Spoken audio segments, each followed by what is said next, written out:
Chapter 20. Colleen walked into Carla's office. "I just came to tell you I can't talk to you," she said.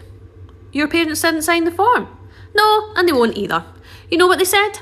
They said it was a waste of money for the school to hire you. They said you should get married and have your own children before you start telling other parents how they should raise theirs." Carla shrugged. "They said if I have any problems I should talk to them. But when I try to talk to them, they don't listen." She sighed. "Anyway, it doesn't matter. Jeff has lots of other friends now besides Bradley."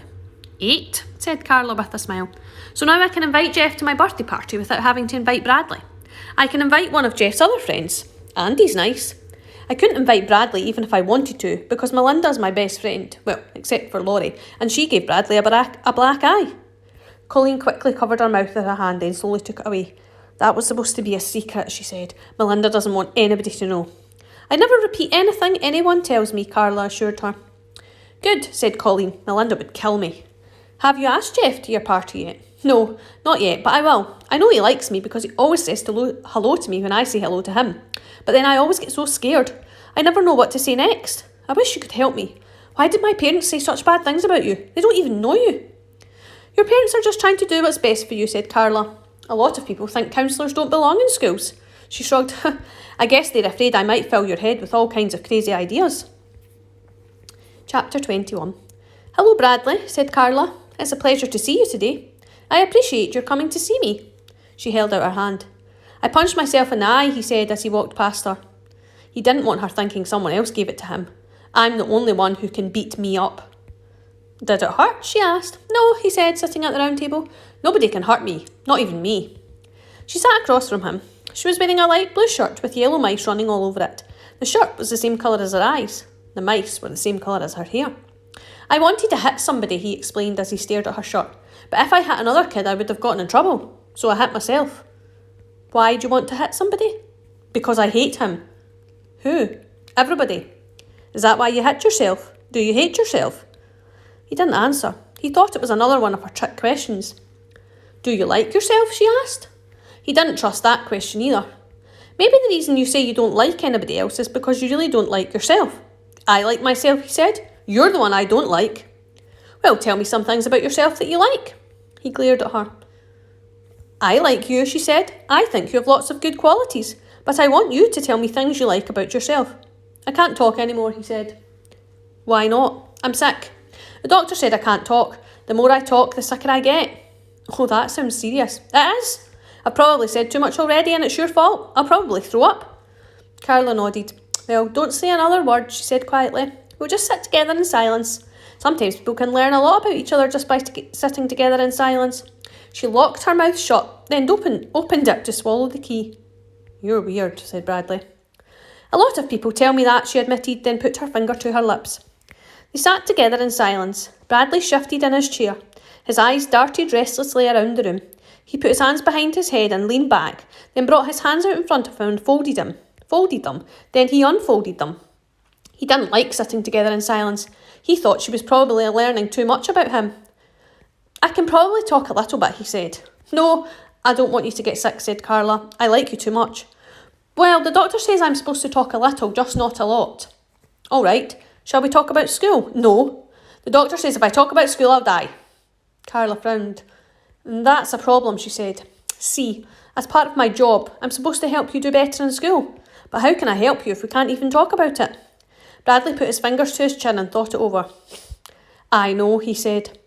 "Just tell everybody that you tried to help me, but I wouldn't let you. Tell them that I was too mean and nasty. That's it. Tell them I said I'd spit on you." "Oh no, I couldn't say that about you," said Carla. "You're too nice." "They'll believe you," he assured her. "It doesn't matter whether they believe me or not," said Carla. "I'd know it was a lie." So when you tell a lie, the only person you're lying to is yourself." He didn't see anything wrong with that. If you're only lying to yourself and you know it's a lie, then it doesn't matter. "I just wish I knew why a smart kid like you keeps failing." "It's because Mrs. Ebel doesn't like me," said Bradley. "Shh," said Carla. "Don't talk about it." "Well, I can probably talk about school a little bit without dying," he said. "Okay," said Carla hesitatingly. "But as soon as you feel even a little bit like dying, let me know and we'll stop." They talked about school for about 15 minutes before Bradley felt like dying. Carla pointed out that the same questions that were on the tests were also on his homework assignments. She suggested that if he did his homework, the tests might be easy for him. The tests are easy, he told her. I could get 100 if I wanted. I'm the oldest kid in the class. I answer all the questions wrong on purpose. You want to know what I think? Asked Carla. I think you would like to get good grades. I think that the only reason you say you want to fail is because you're afraid to try. You're afraid that even if you try, you'll still fail.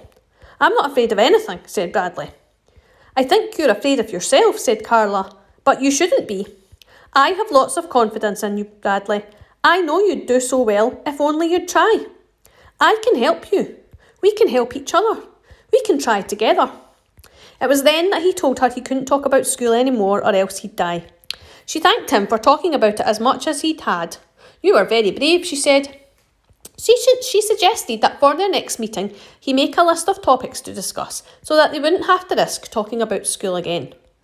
Is that homework? He asked. Oh no, she assured him. You don't even have to put your name at the top. Good, said Bradley. He was glad it wasn't homework. It was time to return to class. Thank you for sharing so much with me today, Carla said to him. I enjoyed your visit very much. She held out her hand. He stuck his hands in his pockets and walked out of her office. Chapter 22. All week, Bradley worked on his list of topics to discuss with Carla. It's not homework, he kept telling himself. In fact, it's the opposite of homework, because if I think of some good topics, then we won't have to talk about homework. He didn't scribble during class. He listened closely to what Mrs. Ebel and other kids said in order to get ideas for his list. He took it with him wherever he went. At recess, he kept his eyes and ears open, constantly on the lookout for a new topic. The other kids were meaner to him than they'd ever been before. They were no longer afraid of him. They called him names, and when he didn't do anything about it, they called him more names. A 4th grade boy who wanted to show off to his friends ran up to him and said, "You're not even human! You're a monster! You're a monster from outer space!" The boy ran away, but Bradley didn't chase him. He added 3 new topics to his list: humans, monsters, and outer space. Monday was Halloween. Most of the kids brought costumes which they were allowed to put on at lunch. Brian, one of Jeff's friends, didn't bring a costume, so he borrowed a black magic marker from Mrs. Ebel and coloured a circle around one eye. When he came back from lunch, he told everyone he was a Bradley Chalkers. While everyone laughed, Bradley busily worked on his list. It covered both sides of 3 sheets of paper. 1. Trees that lose their leaves. 2. Gold stars. 3. Chalk. 4. Tape. 5. Are chickens really afraid? 6. Why people laugh. 7. What does it feel like to be shot in the leg? 8. Pencils. 9. Pencil sharpeners. 10. Accidents. 11. Coffee. 12. Military school. 13. Canes. 14. Basketball. 15. Friends. 16. Enemies. 17. Hopscotch. 18. Dodgeball. 19. Foursquare. 20. 1 potato. 21. 2 potato. 22. 3 potato. 23. 4. 24. 5 potato. 25. 6 potato. 26. 7 potato.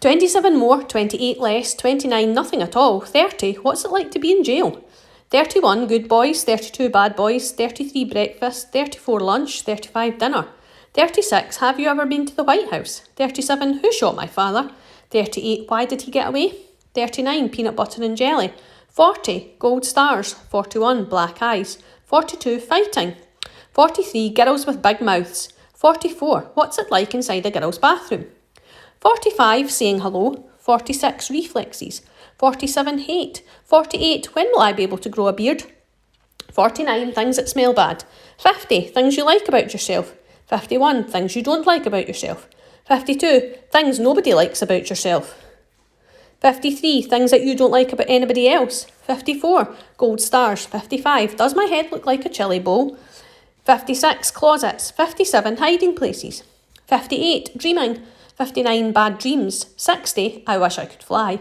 61 kids with glasses, 62 glasses you drink from, 63 why people like some people and hate other people, 64 breaking things, 65 I wish I was invisible, 66 crybabies, 67 what happens to you when you grow old, 68 humans, 69 monsters, 70 outer space, 71 why is Halloween a holiday, 72 pirates, 73 princesses, 74 ghosts, 75 what happens when you die, 76 what if you were never born, 77 can someone else be you, 78 can you be someone else, 79, if I was someone else, I wouldn't make fun of me. 80, magic, 81 markers. He didn't go trick-or-treating that evening, though Ronnie and Bartholomew did. The other animals gave them lots of candy. I'm making a list of topics to talk about with my counsellor, he told them. Do you have any ideas? How about rabbits, suggested Ronnie. That's a good one, said Bradley. He added rabbits to his list. Bears, said Bartholomew. That's good too. Claudia barged into his room. Bradley quickly shoved his list under the pillow on his bed. How about what Dad's going to do to you when he finds out you're flunking, she asked. That's a good topic. What are you talking about, asked Bradley. The list? What list? Oh, I don't know, said Claudia, and she slowly wandered towards the bed, then lunged for the pillow. Bradley dived for it too, but Claudia beat him to it. She held the list above her head and read it. As she looked at each new page, she cracked up laughing. What's so funny? He demanded. Your list? What's wrong with it? This isn't the kind of stuff you talk about with a counsellor. Well, how do you know? Chalk, asked Claudia. What can you say about chalk? A lot, he insisted. Claudia laughed. 1 potato, 2 potato. Your counsellor's going to be mad when she sees this. Give it to me. Yes, she answered as if he had asked the question. Yes, what? Yes, your head looks like a chili bowl, she laughed. Shut up. Who shot my father? Read Claudia. How's she going to know that? Bradley shrugged. Claudia gave him back the list. You wrote gold stars 3 times, she said, shaking her head. Bradley grabbed it from her hand and looked at what he'd written. That's the stupidest list I've ever seen, said Claudia. Your counsellor's not going to want to talk about anything on that list. You don't know her, he replied. She'll talk about anything I want to talk about. She listens to me. She likes me. No, she doesn't, scoffed Claudia. That's just her job. She walked out of his room laughing. Bradley watched her go, then he added 2 new topics to his list.